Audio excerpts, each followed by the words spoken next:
Jen. Happy Friday. We have a special guest with us today on Jobs Day, Brian Deese, our Director of the National Economic Council, who will give some brief remarks on the jobs numbers and take a few questions, and then we'll proceed with the briefing. Great. Hi, everybody. Glad to be with you today. So you all heard from the president earlier today with his perspective on the May employment report. So I won't repeat what he said, but I just did want to provide a couple of contextual points and a little bit more looking under the hood of that report from an economic perspective. So a couple of things that I think were notable from our perspective. First, beyond the top line strong job gains and the now consistent pace of over 500,000 jobs a month for the last 4 months, we saw in May the largest 1 month decline in long-term unemployment, the long-term unemployment rate since 2011, so in about a decade. That measure is measuring people who have been out of work for at least 27 weeks, so for more than half a year, and that number fell by 431,000 this month.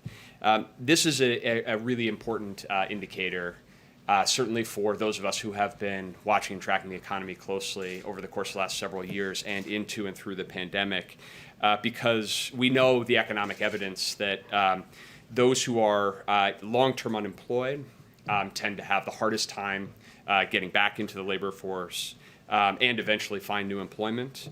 And so this substantial reduction is an important indicator of the health of the labor market and something that is obviously very good news for those people and also, I think, for the economy writ large. Second is on wages. And the president touched on this, but we saw average weekly earnings rise 0.5% this month, which consistent with the wage growth that we saw last month. We saw analogous data on aggregate compensation come out earlier this week. And this, again, is good news for the American worker, and also consistent with what the president was talking about when he went to Cleveland last week, around looking at the broader goals of our economic recovery to drive toward full employment and to put our economy in a situation where we see sustained job gains, but also wage gains for American workers. Third point is just how we see in this jobs report some of the impact of the American Rescue Plan and the specific elements of that work that were designed to try to address challenges that we face. Obviously, beyond the direct vaccination effort, two of the key elements of the American Jobs Plan were around trying to provide the support necessary to get schools open, and then in particular to provide the support for child cares and child care centers, to actually get more child care centers open, because we know that the more centers are open, the more slots there are, the safe child care environment is a key element of how families and parents think about how to sustain work in the post-COVID environment.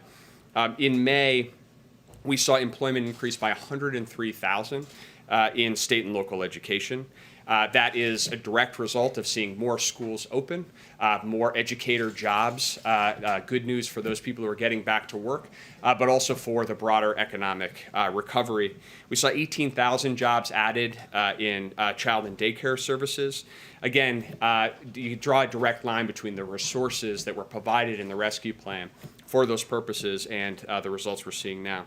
I would also provide the context on that. Despite that progress, we're still down 800,000 state and local education jobs since February 2020. And we're still down 135,000 jobs in childcare. And I think that that's a reminder of the depth of the crisis of this pandemic, the ways that we have to go, but also, I think, importantly, a reminder of why it is that we focused on passing a rescue plan that would sustain support over the course of this year. That the rescue plan was designed to not just provide support for a day or for a month, but over the course of the year, as we understood and the need to continue to provide support, to continue to build back to a stronger foundation. Fourth, I think that we're looking at this employment report in the context of of a number of contemporaneous economic data points. First, probably the most important that provides, I think, additional reason for economic optimism is that this report was a snapshot of where we were on May 12th. And perhaps most evocatively, in just how quickly things are changing, were we to have been doing this briefing on the day that this, on a day in that week, we all still would have been masked. Things are changing very quickly, and in fact, since that period, an additional 21 million adult age Americans have gotten fully vaccinated. And so we're making progress even since this snapshot in time. And secondly, we're looking at this job growth in the context of the overall health and growth of the economy. And we saw earlier this week the OECD significantly increase its economic growth forecast to 6.9% for 2021. In that report, citing that the American Rescue Plan and the United States fiscal response likely adding 3 to 4 percentage points to GDP this year, and positioning the U.S. as the president heads to his first G7 as the only G7 country, the only OECD country in a position where our future growth prospects are actually stronger today than they were pre-pandemic in January 2020. That's only true of the United States, not any other developed country. The final point that I will make is a point that you will hear me repeat as and if and when I come back and we talk more about jobs numbers in the future, is that we are in an unprecedented situation. There's a lot of uncertainty in our economy. We never put too much weight on any individual data point, be it a jobs report or any other report. We expect there to be ups and downs. We expect there to be bottlenecks as we turn this economy back on. And our focus, the president's focus, is on executing an economic strategy that is working. We see that in the data from today, but to be patient and think to the long term about what the American economy needs and the American workers need as well. So with that, happy to open up, take some questions. But go ahead, Zeke. Thanks, Brian. You mentioned just now, and the president mentioned in his remarks earlier, the administration is going to look to efforts to address some of the supply bottlenecks. Industry experts say semiconductors, that's a multi-year process to fix that. So what is the administration going to do to fix some of those bottlenecks that are raising prices right now? Yeah. It's a great question. So first of all, I would say this is an issue that the president has been focused on from the campaign and early on upon taking office, that one of the things that the pandemic has exposed is the degree of vulnerability in supply chains and the need to have a deliberate strategy to try to build resilience in our supply chains. So that's why the president actually on February 25th signed an executive order tasking an all-of-government approach to try to look at supply chain challenges across a set of 4 critical areas, one of them being semiconductors, but also to launch a longer-term effort to look at supply chain vulnerabilities and opportunities across sectors of the economy.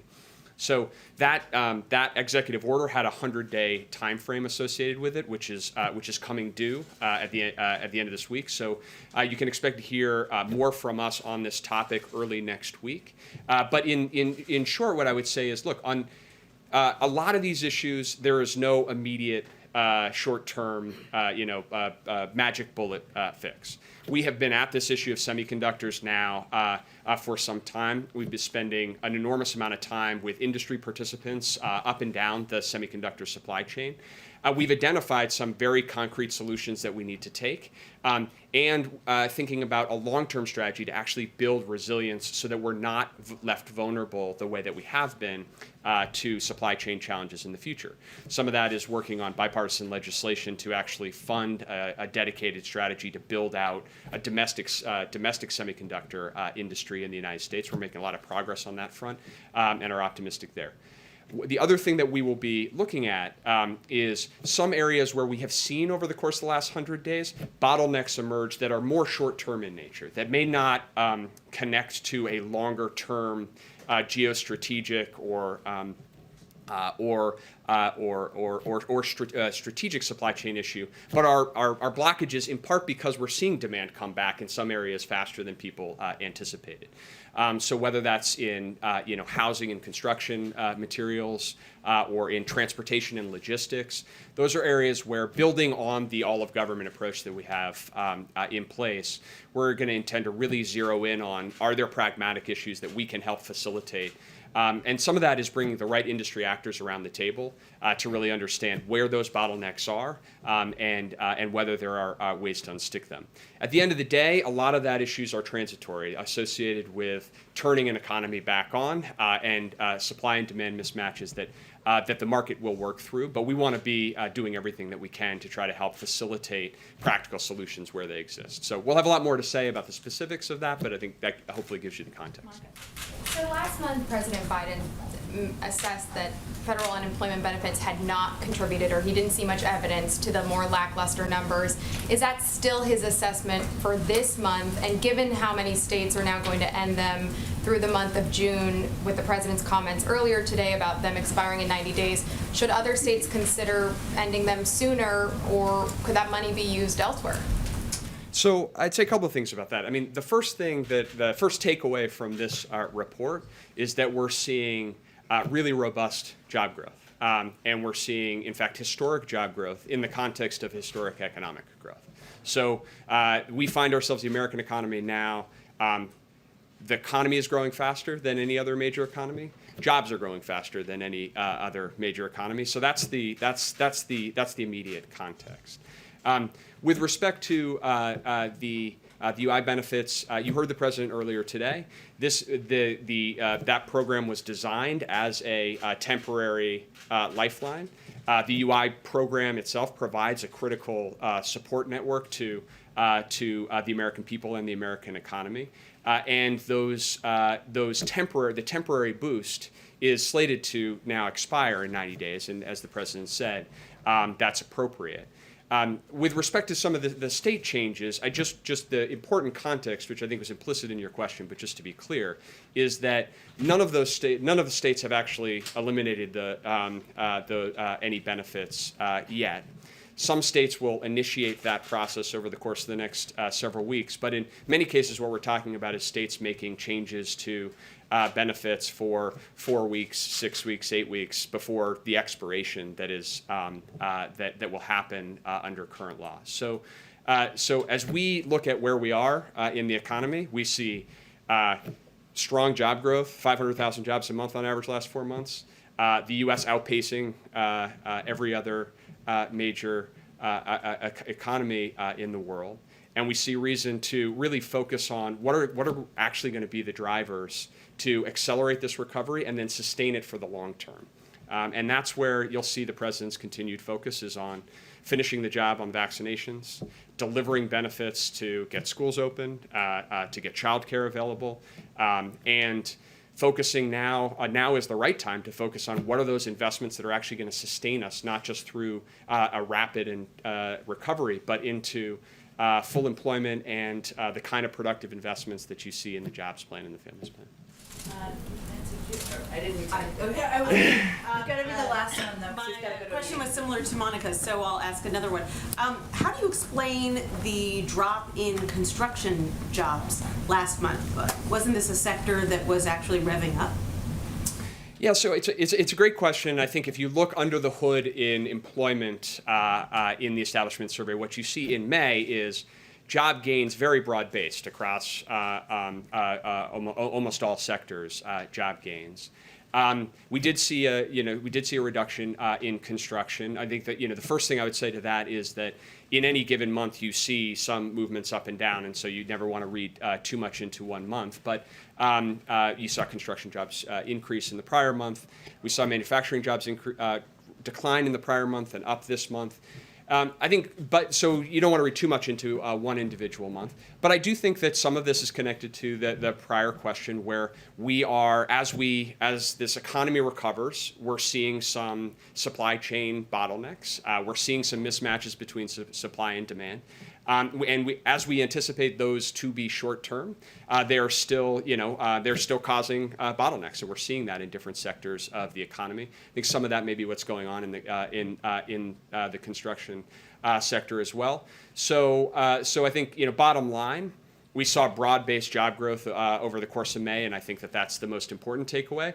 And at the same time, you can expect the administration to be really laser-focused on those places where we are seeing those bottlenecks, trying to make sure that we're doing everything that we can in a practical level to try to help unstick those temporary issues. I just want to clarify really quickly, because you didn't say yes or no. Does the president still feel that these enhanced jobless benefits are not discouraging people from finding jobs? The president, I'll just restate what the president said today. The president believes that the temporary unemployment benefits and the temporary boost to those benefits has provided a critical lifeline. That lifeline was designed to be temporary and to expire in about 90 days, and that's appropriate. And I would, also just put that in the context of that is a very short-term issue where most states you're talking about a set of weeks. And really, as we look forward and are focused on what are the things that are really going to drive the durability of this economy going forward, you're going to see the president continue focus like a laser on the vaccination program. The president identified and recognized before coming into office that there would be no economic recovery if there wasn't a viable vaccination strategy. We're seeing the progress in the vaccination strategy help to drive economic gains, help to make it possible for more people to feel comfortable and capable to go back to work. And we anticipate that as we continue to succeed on that front, we continue to make investments in things like school opening and childcare and otherwise, we're going to be able to sustain this progress going forward. Do you have a status report on infrastructure? The infrastructure talk? We will have a status report on that later this afternoon, Yes. so stay tuned. More to come. Thanks, guys. Okay, thank you so much, Brian. Let's do this again next month. Okay. Couple of items for all of you. Starting this weekend, as we noted the other day, we will, and with collaboration and support, we will be launching our National Month of Action. So that is exciting. We've outlined a lot of those specific details, but it's starting this weekend, so wanted to note that. Also wanted to give you all an update that today the U.S. government delivered 1 million doses of the Johnson & Johnson vaccine to the Republic of Korea. The friendship and alliance between our two countries run deep, especially in times of great need and hardship. As was noted when the president hosted the South Koreans here just a few weeks ago, this was done in order to ensure the safety and readiness of U.S. and ROK military forces. And today, thanks to a whole of government effort, we are delivering on that promise. And I would just note again that our plan, our commitment to deliver 80 million doses is 5 times more than any other country and 13% of the U.S. supply, and we're committed to doing that by the end of June. Also would note the Vice President is traveling to Mexico and Guatemala next week in her role overseeing diplomacy toward the Northern Triangle and Mexico. She lands in Guatemala on the evening of June 6th. She'll be on the ground there until the evening of June 7th before flying to Mexico. Then she'll be in Mexico until the evening of June 8th. She'll meet with the President of Guatemala, the President of Mexico, and as well as community leaders, innovators, entrepreneurs, and U.S. Embassy personnel. And I'm sure they'll do many readouts from there. The week ahead, on Monday, the President will meet with NATO Secretary General Stoltenberg at the White House. The President and the Secretary General will discuss the June 14th NATO summit in Brussels and many issues on the NATO agenda, including reinforcing transatlantic security in the face of challenges from Russia and China. They will also discuss adapting NATO to address threats like cyber attacks and climate change, while continuing to ensure a more equitable sharing of responsibility among allies. As we've said, revitalizing our alliances is a priority for this administration, and our alliance with NATO is a big part of that. As you all know, on Wednesday, the President and First Lady will also be traveling to the United Kingdom for their first stop, for their first overseas trip, and we'll have one of the members of the national security team, hopefully at the highest level. We're working out schedules on Monday to do a full preview of the trip for all of you. Last thing I would note, I think that was it actually. Zeke, go ahead. Thanks, Jen. Looking ahead to that trip, the back end, with Russian President Vladimir Putin, he had some comments today where he was suggesting that he was not expecting any concrete breakthroughs. I was hoping you could describe what the president hopes to get out of that meeting, and is the president going to commit to raising issues like the imprisonment of Navalny, the imprisonment of American citizens in Russia directly with President Putin face to face? Well, first, I would say that the president never holds back in raising human rights issues, the detainment of activists with the Russian president, and certainly, as our readout made clear when he spoke with him directly, he didn't hold back in that conversation. I don't expect he will when they meet in 2 weeks at the summit. In terms of the focus of the summit, I think we'll have more to preview on Monday. But as I've noted in here previously, I think the president expects to raise a number of issues, including Ukraine and what we've seen as aggressive behavior at the border by the Russians. He also will raise cyber activity, malign activity, problematic activity, harmful activity we've seen take place. Of course, it's the SolarWinds hack, but also the ransomware hacks, as we've talked about, the actions of criminal groups within a country. There's a responsibility of the leaders of that country to take action, and there's no doubt President Biden will be raising that directly in that conversation. I don't think we're setting this up to be a meeting where there is going to be an outcome that resolves every issue or every challenge in our relationship. We expect there still to be challenging conversations moving forward, but it's an opportunity to discuss areas where we have mutual interest, like nuclear security and stability, and also to raise issues where we have concern. And then we expect this to be a forum for that face-to-face. Separately, the president just got back from a couple of days at the beach. Heading into the summer travel season, should we expect to hear from the president encouraging Americans to travel, particularly domestically, as a way to stimulate the economy to spend their money here at home? Is sort of as the pandemic seems to be waning and travel does seem to be picking up, is there going to be a pivot on the part of the president going forward to encourage Americans to sort of get out there and spend their money? Well, I think the president will continue to encourage Americans to safely get out there into their communities, especially vaccinated Americans who are safer to travel, to go to restaurants, to not wear masks. And certainly we abide by CDC guidelines, as you know, but the president went to a restaurant just last weekend with the vice president, on Monday, with the vice president. They had a meal, something he hasn't done a lot of. Most Americans haven't done a lot of over the last year and a half. So certainly he will lead by action and continue to encourage Americans to take advantage of the benefits of being vaccinated, and for those who are not vaccinated, to get a shot so they can take advantage of those benefits themselves. And just one last one for me. This Friday, has the president been briefed on the unidentified aerial phenomena report, and is he satisfied with the conclusions? Does he want additional work in that space? Because it's Friday, it's always a little wacky on Friday. So let me first say that we know there have been press reports about the status of this report. This is a DoD report, and so I would certainly refer to them on the status of the report. Their work with ODNI is ongoing. The team's actively working on it, but it's not at a conclusion phase, as I understand, and as I think they've commented from their building. I will say that we take reports of incursions into our airspace by any aircraft, identified or unidentified, very seriously, and investigate each one. Safety and security of our personnel, of our operations, are of paramount concern. There's a requirement to put out this report, and certainly our appropriate teams are working on finalizing Was it. the president briefed on it? Or has he I been don't have briefed any update on internal briefings, no. Go ahead. There seems to be a bit of a shift in tone here, because last month the president was pretty adamant that he did not believe that these enhanced unemployment benefits were playing a role or factoring into people's decisions not to get back into the jobs market. Today, though, he's underscoring that these benefits are simply temporary, set to expire in 90 days. So which is it, yes or no, does the president believe that these unemployment benefits are playing a role here?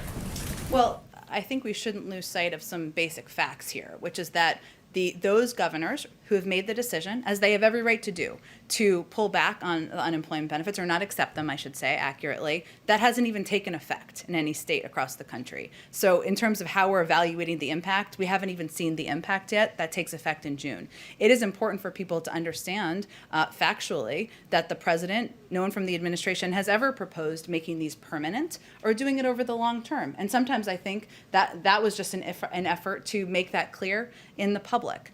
So we we understand there's politics at play here. That's okay. Every governor is going to make their own decision. At the end of the day, what we see as the biggest driving factor is vaccines and individuals being vaccinated, feeling safe to go back to workplaces, the fact that childcare centers have rehired, that teachers have gone back to work. Those are all positive signs. And at the end of the day, we've created, the president and this administration has created more jobs than any president, any administration in modern American history. So that's kind of how we see the jobs But based data. on the data, do you believe that these benefits are having any kind of impact in people deciding not to maybe re-enter the job force right now? Well, again, I think that's a really difficult thing to analyze, given we have created a historic number of jobs in the last 4 months, more than any president in modern American history. So, and the jobs, the UI benefits haven't even been pulled back in any state. So it's a question I'm sure we can have a discussion about in the next couple of months as we see what the impact is on different states or if that's a factor.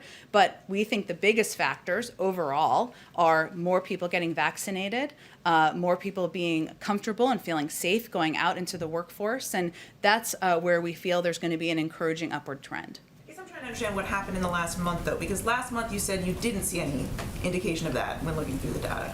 I don't think we can evaluate the data that hasn't been applied in states across the country yet. And what we're really talking about from state to state is governors making a decision to pull back on accepting unemployment benefits for 6 weeks or 8 weeks. That's it. It hasn't even started yet. So I would leave it to all of you and your outside analysts to decide whether that is a big factor in terms of economy and data or whether that is a political discussion we're having. Go ahead. Thanks, Jen.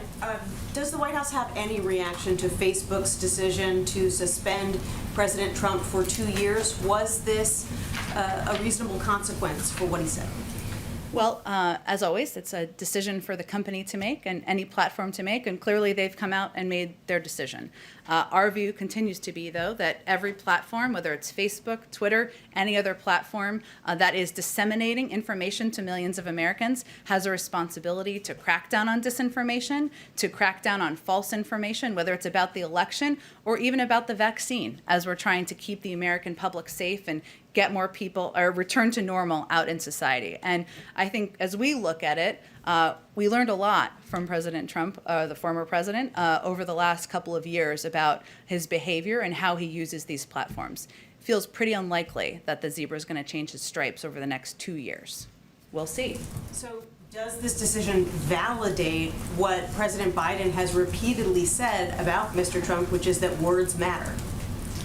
Well, I don't know that it's a validation. I think the president isn't the only one who thinks that. Words do matter. Words do have an impact. We saw the impact on January 6th of words on social media platforms, and we've seen the impact of words as it relates to disinformation traveling around the vaccine, around election integrity. So, of course, we think words matter. This is a decision by a private sector company. We'll see what their evaluation is a couple of years from now and what other steps they can take, most importantly. Thanks. Go ahead.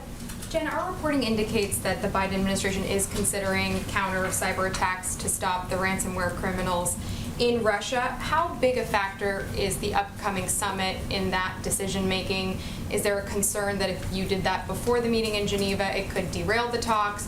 And if it doesn't happen before then, what message does it send to Russia after these multiple cyber intrusions? Well, let me first say that we always reserve the option of responding to behavior or actions that are unacceptable and are harmful. And some of those responses are seen and some of them are unseen. And we typically don't give a timeline on that in a public capacity. But I will also note to you that when we announced the invitation to have this discussion, it was also in the same time period where we announced the sanctions that we were putting in place in response to harmful actions by the Russian government, right? In response to SolarWinds, in response to their engagement in our own election. So we expect this is diplomacy in action here, right? We will take action when warranted, sometimes seen, sometimes unseen. We typically don't predict that ahead of time, and we also will look for areas of opportunity to have a discussion. But we are not having this summit as a reward. We're not having this summit because we expect to only talk about areas where we agree or disagree. And in the President's budget blueprint, there's only about 1.3 billion dedicated to bolstering cybersecurity. Given what we've seen over the last few weeks, is that enough? Are there talks that more resources need to be dedicated to this, or are you thinking more to leave this to the private sector for those companies that we've seen that have been impacted? Yeah, it's a really good question. I mean, I will say that we know that the ransomware threat is urgent, it's complex, and it's been increasing over the last several years. And, it feels new to us over the last couple of weeks, but it has been increasing rapidly around the world over the last several years. One of the reasons that we have initiated a rapid review internally is because we recognize that threat. And we will assess based on that review what additional needs there are, both from the federal government in coordination with Congress or from the private sector. And that review is focused on the disruption of ransomware infrastructure and actors working closely with the private sector, building an international coalition, of course, which will be a focus of the president, will be a topic of discussion, I should say, of the president's foreign trip, expanding cryptocurrency analysis, which we know is a factor given so many of these ransomware attacks are, if ransom is paid, which of course we don't recommend and don't advise from the FBI, but it's often done through cryptocurrency channels, and reviewing our own policies. So that review is ongoing internally with our national security team, and we'll assess what additional needs might be needed. And one last bit of housekeeping. Last month you said you didn't have an update, but that you maybe expected the president to get his first physical soon. Do you have any update to provide on that? Should we expect that to happen this summer, or is there anything else you can give us? It will definitely happen this year, and when he has his next physical, we will provide that information transparently to all of you. But I don't have a date for you. Go ahead. Thank you, Jen. Would the president support a commission to investigate the initial U.S. response to COVID-19? A commission in Congress? Or a presidential commission? I would say if members of Congress have a discussion and want to have a discussion about that, we're happy to hear from them. But our focus right now, as you know, Peter, is on our own internal investigation, or our internal process, I should say, using all of the resources of government, tapping into our data and science experts to see what more we can determine over the next 90 days or less than 90 days about the origins of the pandemic. Mike Pompeo is now saying that when he was the Secretary of State and he was trying to investigate the origins of COVID-19 there, the NIH folks were trying to suppress what he was doing. So is there any concern from the White House that there may have been people at the NIH who are making policy decisions based not in science, but based on their personal political beliefs or preferences? Well, I really don't have any analysis of the last administration's But a lot of these working. people are still over there, and you see how they operate. Here's what we know, Peter. We know that Dr. Fauci and many members of the NIH team, medical and science experts, because of their work over the last 10 years, we have developed a focus and effort and apparatus to fight this pandemic, and we are grateful to them for their work. Everybody wants to get to the bottom of the origin. Former Secretary Pompeo, President Biden, Democrats and Republicans across the board. We all share a concern about the challenge, and that is the intransigence at times by the Chinese in providing data and providing information. We share agreement on that. We all want to get to the bottom of what happened here. And you mentioned Dr. Fauci. There have been these emails that have come out through a FOIA request that make it seem like we knew that he had his hands full at the time trying to figure out what to do. But it seems like there were times that he was saying one thing in email and then coming to this microphone and saying something else. If that is the case, and if that affected the U.S. policy posture at the time, should he be held accountable? Well, I've talked a little bit about Dr. Fauci, and Dr. Fauci has been out doing several interviews himself and answering questions on these emails and questions that you all may have. Dr. Fauci is a renowned public servant. Civil servant, I should say, career civil servant. He's overseen management of multiple global health crises, and the attacks and attacks launched on him are certainly something we wouldn't stand by. I understand there's interest in the emails. He's answered a lot of questions on the emails. I don't think I'm going to have much more to add on them from here. Do you think the attacks are political against Dr. Fauci? I'm going to let Dr. Fauci speak to his own defense of his emails from 17 months ago before this president even took office. Okay, and then finally, does President Biden have a position on gain of function research? Well, we have not, as Dr. Fauci has actually said repeatedly, we've never approved any funding for gain-of-function research in Wuhan. I know that's, I think, why you're asking the question. I believe some may have been approved, or there was funding approved during the prior administration. There's a framework, I should say. This is not meant to be a criticism of funding and how it's approved through different NIH programs, but I would send you to them to give more of an explanation of the funding mechanism. And just since you mentioned Dr. Fauci again, can you imagine any circumstance where President Biden would ever fire him? No. Go ahead. Just to follow up a little bit on Russia. I know you've said repeatedly that this is not a reward to Vladimir Putin, but what can you do in terms of stage management to make sure that it doesn't become that? I mean, become a platform for him to offer alternate facts, alternate analysis of history of what's going on, and also provide a way for him to damage the opposition within his own country. Are you thinking through that issue, or how will you address that? Well, one thing is we're going to bring all of you with us to report on what he says and doesn't say, and fact check what he says or doesn't say. The other piece is President Biden, as you've heard him talk about, has engaged with President Putin in the past throughout his career. And he has never one to hold back on areas where he has concern, areas where he feels the actions of the Russian government or Russian leadership are hurting the United States. And he certainly has no intention of holding back during this meeting, publicly or privately. But at the end of the day, our job or our focus is on moving toward a more stable and predictable relationship with Russia. There are areas where we can work together. We've talked a little bit about, we renewed New START early on in the administration for 5 years. That's an area we can work together. There are ongoing negotiations for the Iran nuclear deal. They just finished their 5th round of discussions. Russia is a member of the P5+1. We can have a discussion there. At the same time, we also feel that no country should be, has a responsibility not to harbor criminal individuals who are launching ransomware attacks. And that will certainly be a part of the discussion as well. So you're right. When we have conversations with leaders we disagree with, where we have some adversarial components of our relationship, it is important to send the message that we're not validating their actions. In fact, we're calling them out on it. But it is also an opportunity face-to-face to raise those issues and also to hopefully move toward a more stable and predictable relationship moving forward. And on infrastructure, is the corporate tax hike that was originally proposed, is that pretty much dead now? Can we expect to see it in reconciliation? And is there anything else that President Biden plans to offer when he speaks with the senator today? Well, since you gave me the opportunity, Trevor, I think there's an important note here. One is that we didn't talk a lot about the book line taxes that the president talked about yesterday, that we've talked about a little bit yesterday, the 15% tax that these companies, we're asking these companies, or we think these companies should pay, that pay no tax. That was in his original American Jobs Plan proposal. It was in the lengthy fact sheet. I'm sure Reuters wrote many stories about. So that was a component that we didn't have a lot of a public debate about, but it has been something he talked about on the campaign. It's in our budget.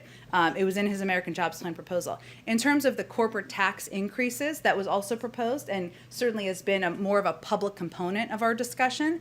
That's something he continues to believe corporations can pay more money, that's a way to fund his bold ideas. There are a lot of ideas that he wants to move forward on, whether it's extending the child tax credit, universal pre-K, proposals that he has put forward in the American Families Plan, which we are looking forward to having a continued discussion about. And there are also a range of pay-fors he has proposed. And that 15% minimum that you just brought up, is that, did you bring that up because that's something that Yellen is pursuing on the international stage? No, separate. I'm glad you asked that question. Separate issue. I know it's confusing because the 15-15.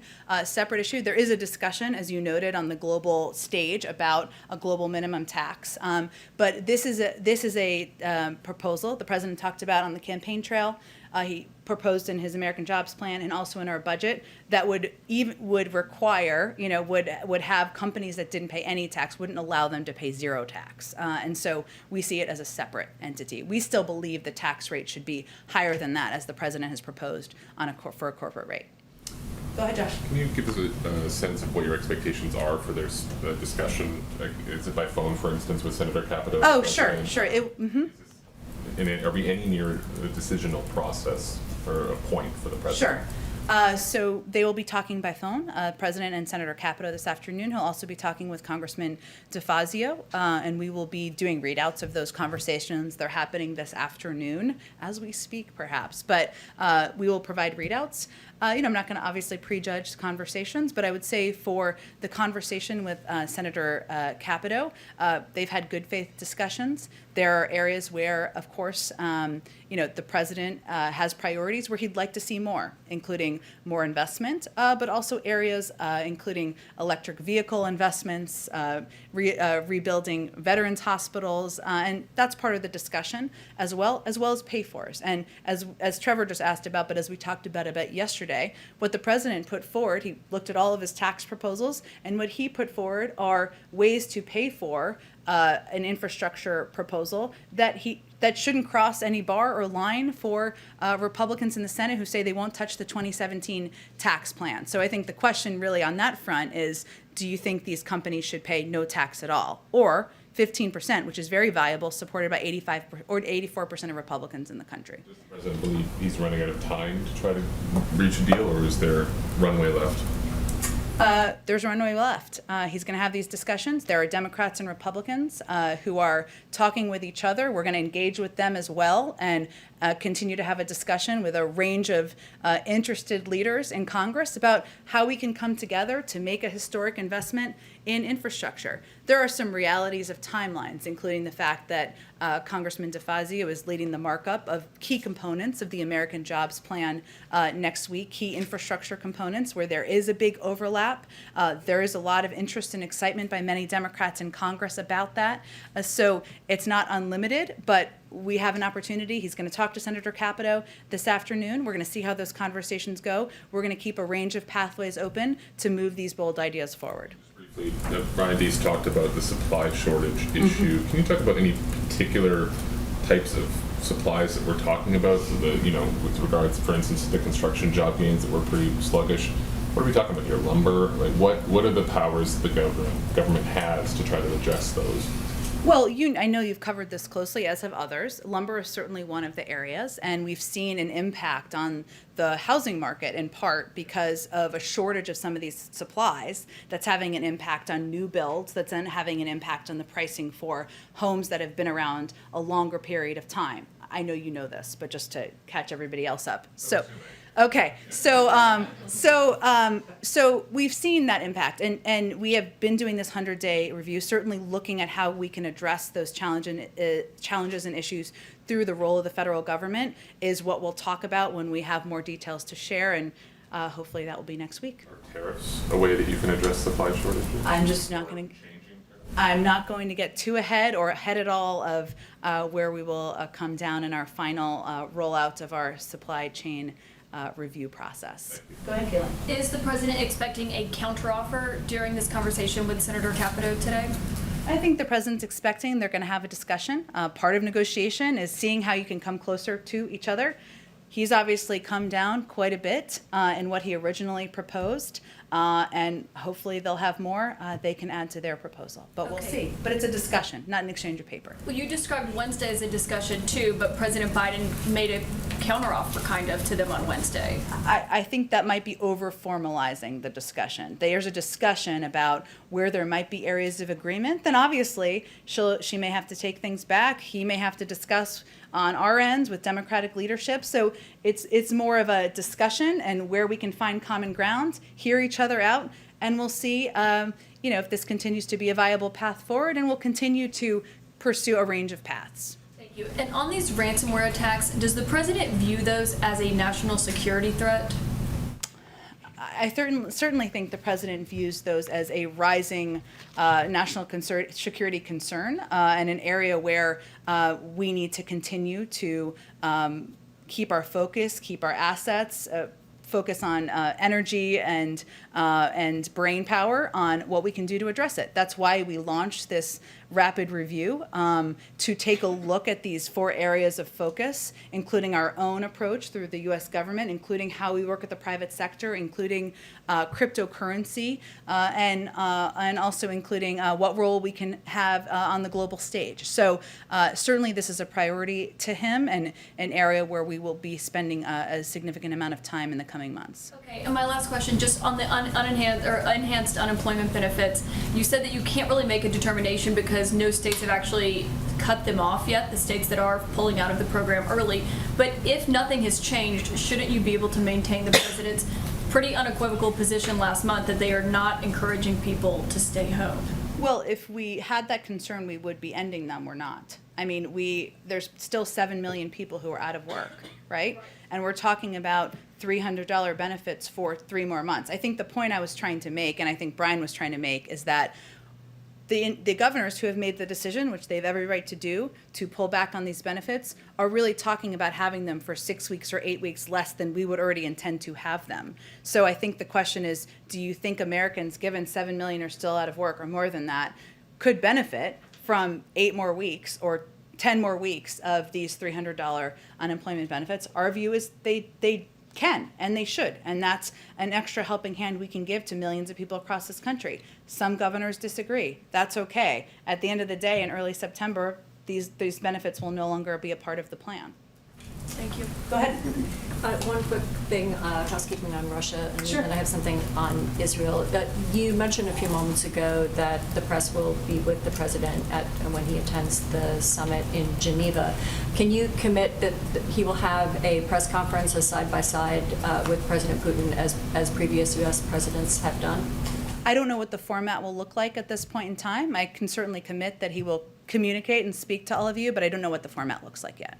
I mean, obviously, a press conference would be preferable but I think He will answer questions. I don't know what the format will look like at this point. Given the history, the fairly recent history of side-by-side press conferences between the U.S. president and the Russian president, it would make certainly it would be an opportunity for us to ask the kind of questions of both presidents that I think our president might want to answer. Well, I know that we will make President Biden available to all of you, and I certainly hope my Russian counterparts makes President Putin available to all of you as well. I don't know what the format will look like at this point. On Israel, we're a couple of clicks closer to the formation of the new government. Have there been any developments here in President Biden's interaction with either the existing government or the new government in formation? No, not at this point. I think we're going to allow for that process to move forward, and as you know, it may be a little bit more time before the final formation is completed. What is the plan for his interaction with the new government should it be formed?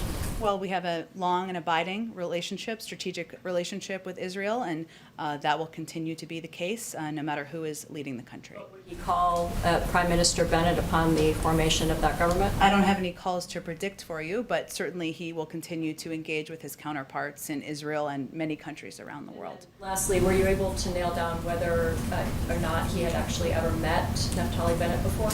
You did ask that question. I'm sorry, I did not ask him. I will follow up and see if I can find that out. Yeah, I know. Well, Naftali Bennett, you would remember the years he was the chief of staff to Prime Minister Netanyahu. We'll have to do a little data tracing here. Yeah, yeah. Okay, go ahead. Thanks, Jen. On the vaccine announcement from yesterday, Yep.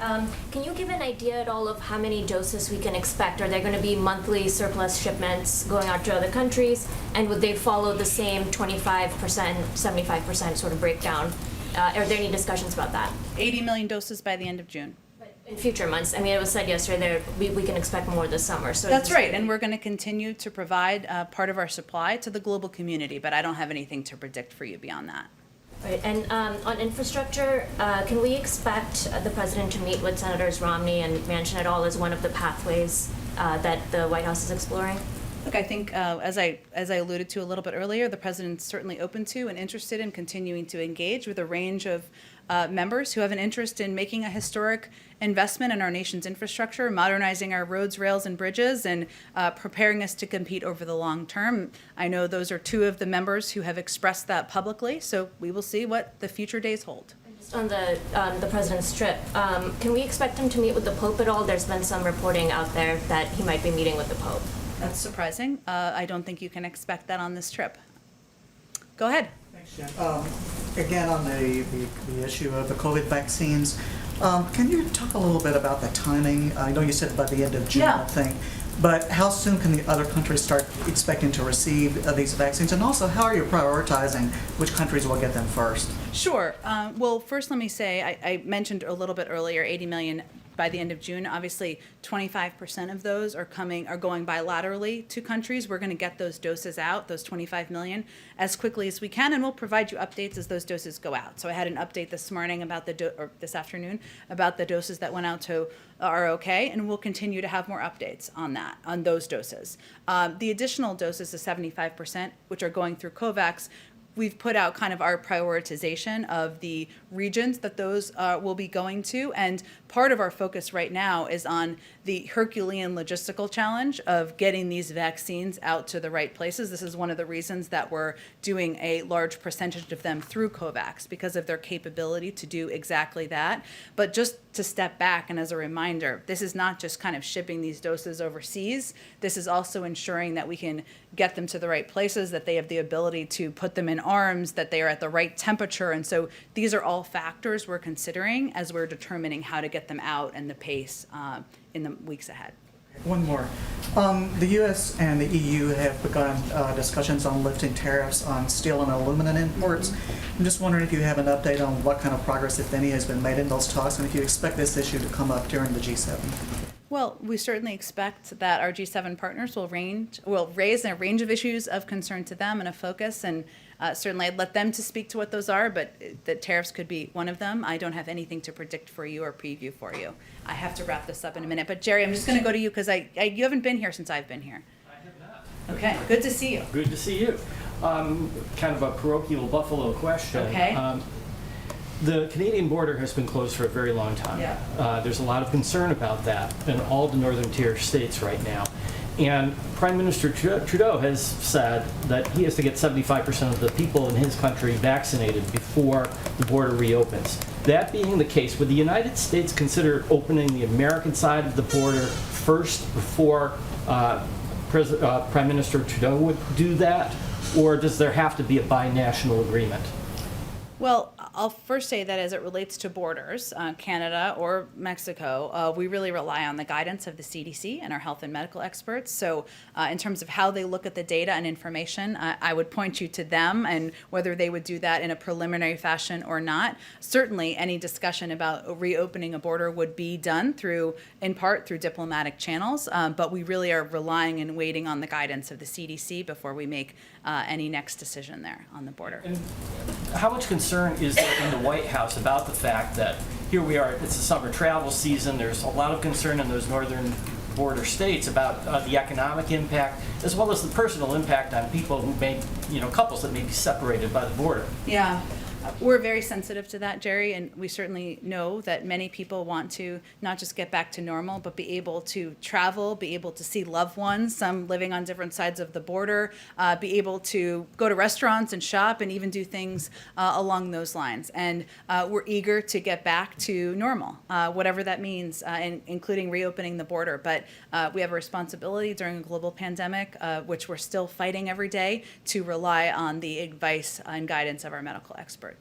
Okay, I think we have one more question Does here. the administration remain committed to waiving vaccine patents at the WTO? Today, the EU submitted a counter-proposal saying that they don't want to do that, and will the president be pushing for this issue at the G7? Our position hasn't changed on that. I think we have one question.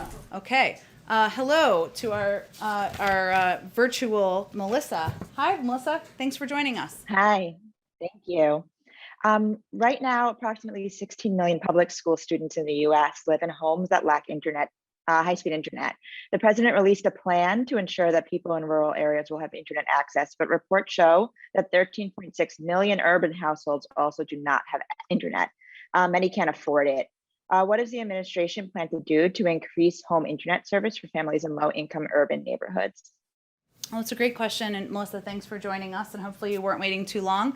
I will say that in the president's American Jobs Plan he's proposed, we're proposing to expand universal broadband access across the country to urban and rural areas to level exactly that playing field, to ensure that kids in cities as well as in more rural communities where there isn't as expansive broadband access have access. And we've seen over the last year and a half during the pandemic what a disparity it creates, both economically, but for kids who are just trying to get an education. The Vice President, as the President announced in his joint session address, is leading this effort. It's an important part of the negotiation, and fortunately one where Democrats and Republicans have a lot of agreement about the need to move forward on expanding access to broadband.